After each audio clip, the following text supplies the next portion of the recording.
You ask Tiger to calculate. This deals with linear inequalities with one unknown.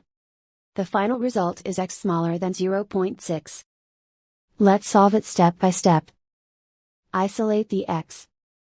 Divide both sides by negative 0.4. Whenever you multiply or divide by a negative, reverse the inequality sign.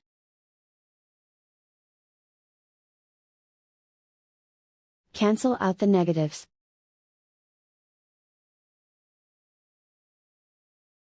Simplify the arithmetic.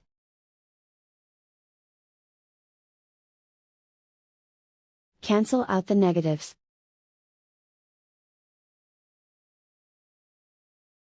Simplify the arithmetic.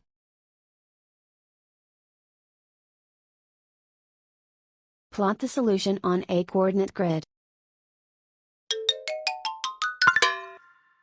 And so the final result is x smaller than 0.6.